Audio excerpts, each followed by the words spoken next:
across the spectrum. In the spirit of Halloween, I've decided to take a look at an anime OVA that I haven't seen in a very long time.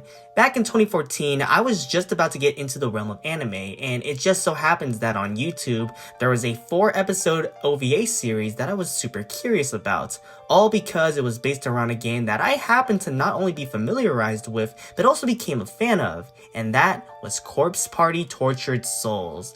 Almost 10 years later, I have to admit, the OVA was hot garbage. 4 episodes plus a bonus prologue episode, which actually serves as the first OVA in the series, wasn't enough to make this adaptation of a beloved game into a poorly mishandled story. If I can give at least some positives before jumping into my full-fledged criticisms of this OVA, is that the opening is cool and the first episode does an amazing job adapting the first chapter of the game. But for those unfamiliar with the Corpse Party franchise, it's essentially about a group of students plus one teacher who all say their farewells to one particular student who is about to leave their school. One of the students, by the name of Ayumi, decides to commemorate the students' go-away party by performing a ritual called Sachiko Ever After. This requires a paper doll charm in which the students have to all rip a piece of it so that even when they aren't able to be with each other in person, through spirit, the charm will allow them to remain intact.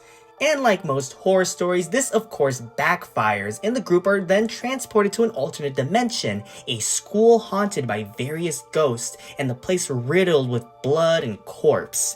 The reason I like the first episode is the fact that we focus on 2 characters, Naomi and Seiko, 2 best friends who get lost in this dimension as they grow to become more paranoid and divided, realizing they may be stuck here forever. This is a great example of how the story utilizes friendship and bonding in a way where once reality hits you like a truck sending an anime protagonist into an isekai world, shit gets intense moving forward. This leads to Seiko getting hanged in the girl's bathroom stall, with Naomi desperately trying to save her before it's ultimately too late. It's already off to a great start, so what went wrong? In episode 2, we focus on Ayumi and her friend Yoshiki, as they are being tormented by a ghost child. Lucky for them, they are then saved by the mysterious Naho, who was responsible for releasing the Sachiko ritual that Ayumi found online. However, this episode gets insane as Miss Yui encounters her friend Mayu, the girl that they were parting ways with, as she is dragged by a group of ghosts as she is splattered onto the walls nearby. There's so much regarding this scene that I hate the most. First off, the way it's executed. Not only do they grab Mayu by the legs, which in turn we cut to an unnecessary panty shot, but afterwards she dies in a horrific manner. Secondly, why would you show fan service seconds after said character gets brutally murdered? This is also a problem in the original game too, but at least it wasn't in your face about it. Now, as the episode progresses, it does get a lot better, but it doesn't change the fact that everything just feels so rushed. Another major problem with this episode is that they jump immediately into the next chapter of the game.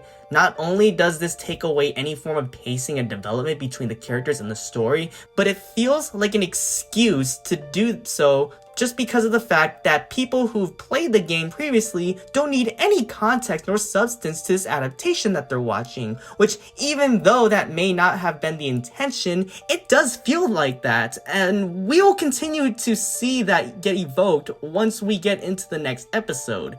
Meanwhile, in the same episode, we focus on Satoshi and her little sister Yuka. Now guys, this isn't really a criticism towards the anime, but more or less a criticism towards the entire franchise as a whole.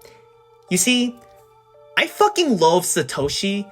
Not because he's a badly written character, but the fact that the franchise labels him as the default main protagonist of the series. Since when the fuck did he ever shine as an MC, let alone give off such feeling? If anything, the real main character of the franchise should be Ayumi.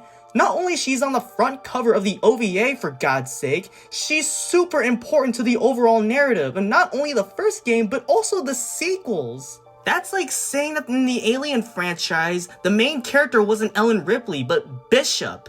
Not to mention, Yuka doesn't fare much as well as a character, aside from being the little sister of Satoshi and how she needs to be protected by her Oni-chan. Literally, that's her whole character.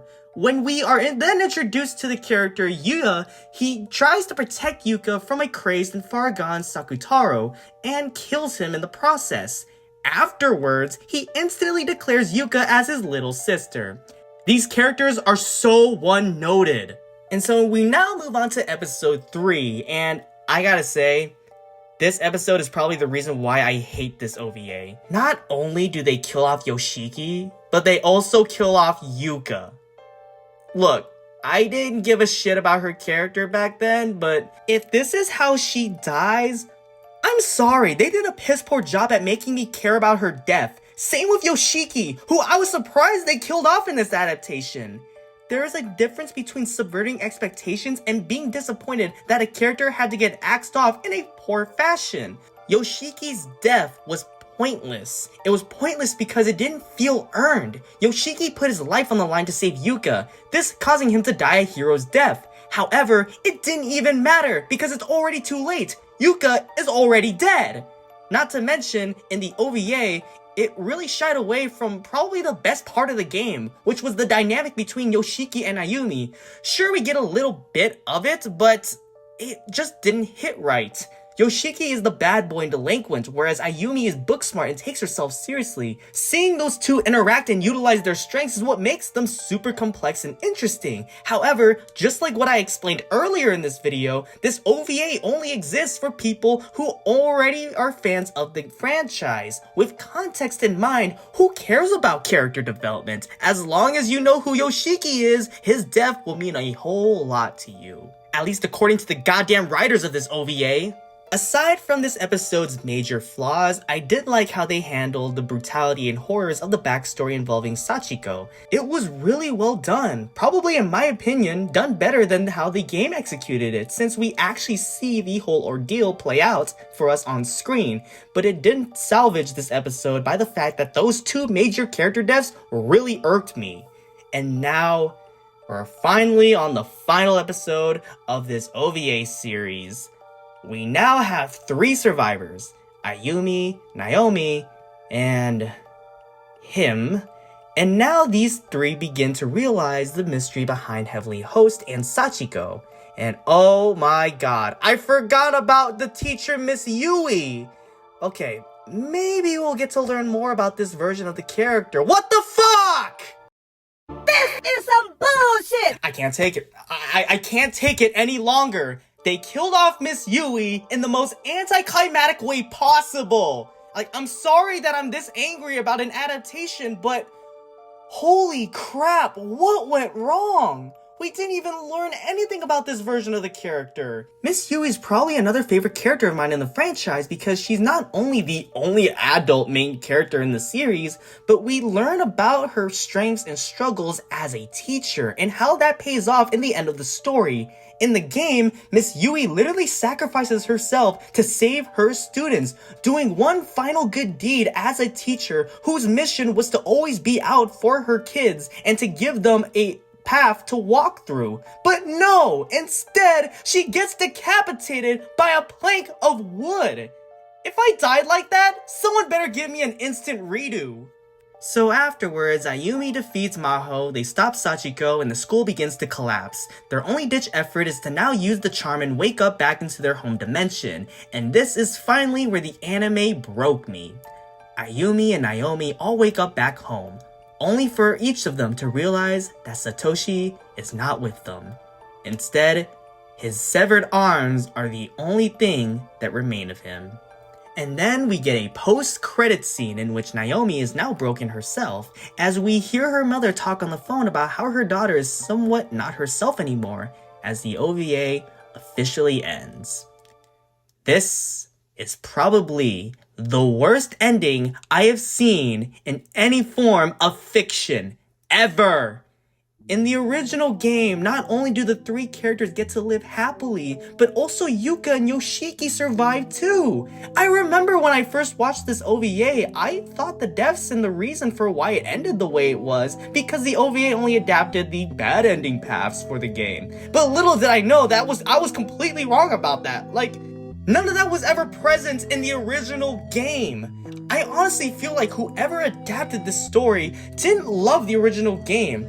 I 100% agree that this was a hate piece against the story, characters, the franchise, and the fan base of this series.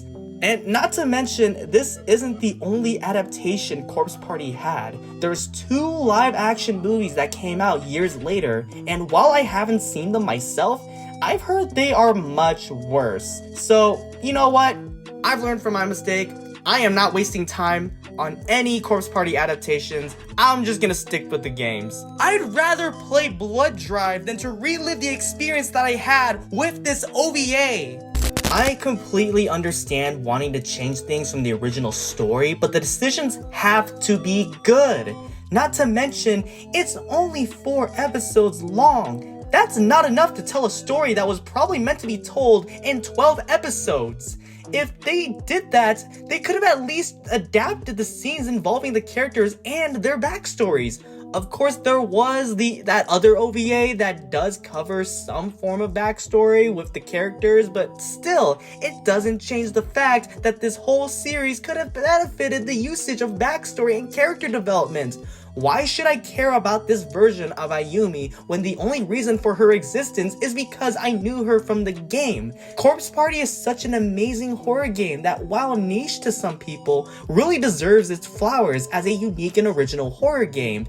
This OVA, however, is so disappointing that I wish it didn't exist. We deserve a proper adaptation, and since it's nearly been 10 years since the OVA was released, we might not be able to see anything like that anytime soon. Anyways, happy Halloween, and go watch Ghost Stories instead. God, you are 4 of the ugliest fucking kids I've ever had the misfortune of laying my eyes on. I can't wait for this bitch to kill you.